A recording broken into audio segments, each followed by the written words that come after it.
Jesús, resucitado al amanecer del primer día de la semana, se apareció primero a María Magdalena, de la que había echado 7 demonios. Ella fue a anunciárselo a sus compañeros, que estaban de duelo y llorando. Ellos, al oírle decir que estaba vivo y que lo habían visto, no la creyeron. Después se apareció en figura de otro a 2 de ellos que iban caminando por el campo. También ellos fueron a anunciarlo a los demás, pero no los creyeron.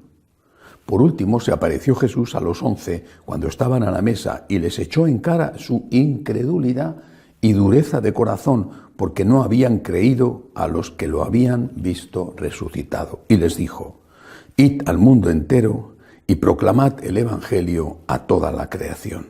Palabra del Señor. Gloria a ti, Señor Jesús. De forma muy resumida, San Marcos va a explicar lo que ocurrió después de la resurrección. No solo las apariciones, digo de forma muy resumida porque cita a María Magdalena, cita la de los discípulos de Emaús y después cita una aparición a los 11 que estaban reunidos, seguramente escondidos y con miedo. Pero quizá lo más significativo de esto es que el evangelista, que no hay que olvidar, San Marcos fue discípulo de San Pedro, el evangelista lo que va a hacer es constatar la incredulidad de los apóstoles, no solamente de ellos, pero la incredulidad de los apóstoles. No la incredulidad previa a la resurrección. Jesús había anunciado que no solo iba a morir, sino que iba a resucitar. Ellos lo habían escuchado como lo escucharan, dando el valor que tuvieran o que le daban aquellas palabras, pero cuando llegó el momento de la cruz se olvidaron o dijeron que aquello era una tontería, un engaño. Dejaron de creer en la resurrección antes de que sucediera. Pero es que después de que sucediera tampoco creían, a pesar de que ya había testigos que decían que efectivamente habían visto a Cristo resucitado.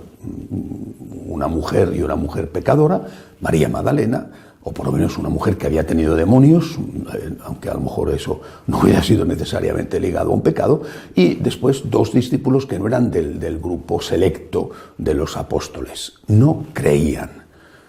Bueno, pues el Señor se les aparece a ellos y les reprocha su falta de fe. Esta es una cuestión directamente, claramente dirigida a nosotros. ¿Por qué? Porque ellos no creían a pesar de que había testigos, no creían las palabras que había dicho Jesús anunciando su resurrección y no creían tampoco a los testigos, como muchos hoy dentro de la Iglesia. Pero creemos de verdad en que Cristo ha resucitado, creemos de verdad en que el Señor es Dios, en que el Señor ha vencido a la muerte, en que ha resucitado, en que hay vida eterna. Cuando se habla de los problemas de la Iglesia desde el punto de vista, por ejemplo, del pecado gravísimo, que es además un delito de la pederastia que han cometido algunos sacerdotes, o cuando se habla de otros pecados de la Iglesia, de los clérigos y de los laicos, que no necesariamente tiene que ser el de la pederastia, se olvida, lo dijo Benedicto XVI, que detrás de esos pecados, en muchos casos, lo que hay es una crisis de fe. Es decir, porque hemos perdido la fe, hemos cometido pecados. También personas que tienen fe cometen pecados. No, todos cometemos pecados. Pero es que al menos cuando tienes fe, sabes que has cometido un pecado y tienes arrepentimiento.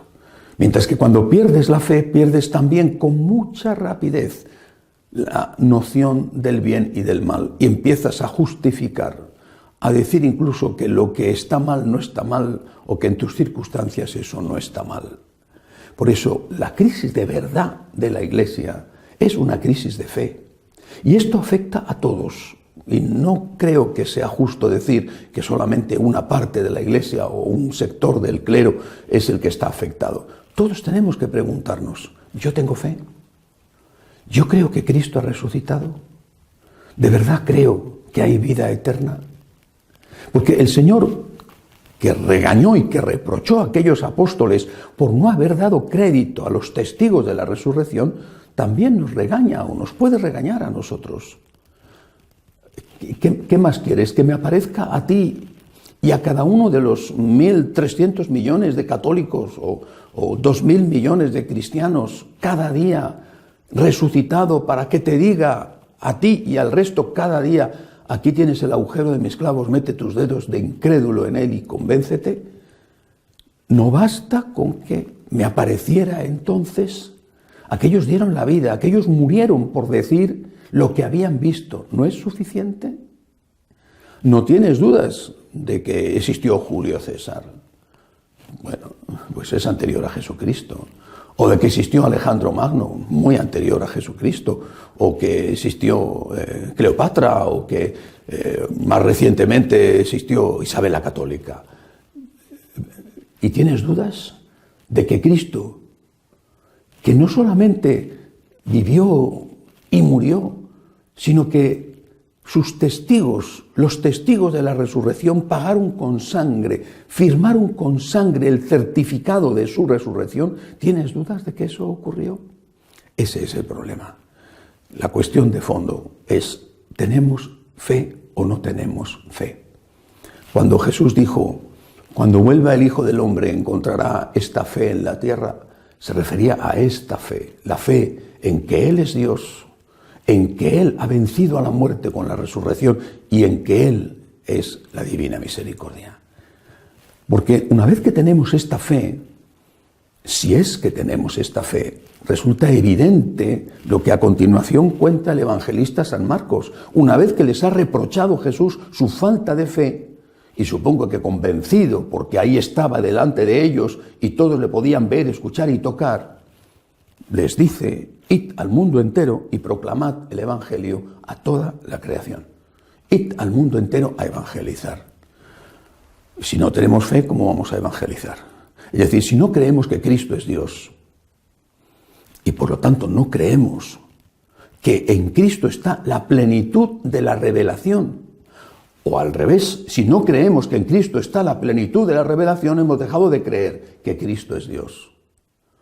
Si no creemos que Cristo es el Salvador, sino que pensamos que, o algunos piensan que es una especie de mito, de leyenda, vaya usted a saber si existió, si no existió, si lo que dicen que dijo, lo dijo o no lo dijo, si resucitó o no resucitó, vaya usted a saber, y vives metido en las dudas, entonces ¿cómo vas a ir a evangelizar? ¿Qué vas a predicar? ¿Qué vas a ofrecer? Si tú no crees aquello que supuestamente tienes que ofrecer, ¿cómo lo vas a ofrecer? Si has dejado de creer que Cristo es Dios y que en Él está la plenitud de la revelación, la plenitud de la verdad, que los demás pueden tener una parte de la verdad, mezclada con muchas cosas que no son verdad y que hacen daño, pero que solo Cristo es Dios hecho hombre, que solo Cristo es el Salvador y que solo Cristo tiene la plenitud de la verdad y que solo a través de Cristo encontramos la felicidad plena en la tierra y se nos abren las puertas del cielo. ¿Pero si has dejado de creer esto? ¿Cómo vas a evangelizar? ¿Se ha acabado la misión? Pero no me refiero solo a que se haya acabado la misión en los países oficialmente de misión. ¿No? Es que se ha acabado la misión también aquí entre nosotros. Homilías vacías, carentes de fondo, carentes de convicción, homilías moralizantes en nombre no de Dios, sino en nombre del humanismo o de los sentimientos o de lo políticamente correcto. Tenemos una espantosa, grave, peligrosísima crisis de fe. Y por eso tenemos que volver al origen, como aquellos que en la mañana de Pascua, o que en los días de la octava, o en que los días en que duró la presencia del Cristo resucitado en medio de los hombres hasta que tuvo lugar la ascensión, como aquellos que lo miraban, tocaban, escuchaban y decían: creo en ti, Señor, Señor mío y Dios mío. Dirá el apóstol Tomás: Señor mío y Dios mío, creo en ti, Señor. Y porque creo en ti, porque creo que tú eres Dios, porque creo en ti, Señor, tengo que contárselo a todos. Tengo que evangelizar.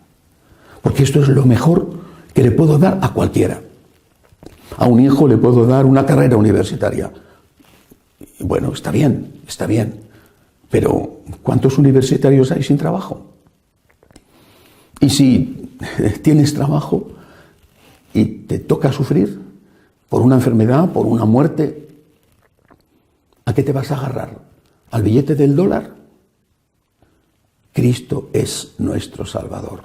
Solo Cristo es nuestro Salvador. Solamente en Cristo encontramos la paz, la alegría, el consuelo, la felicidad que necesitamos y la vida eterna. Por eso tenemos que decir, yo creo en ti, Señor, y por amor a ti y para obedecerte a ti y para amar a los demás, tengo que llevarles tu dulce nombre. Que así sea.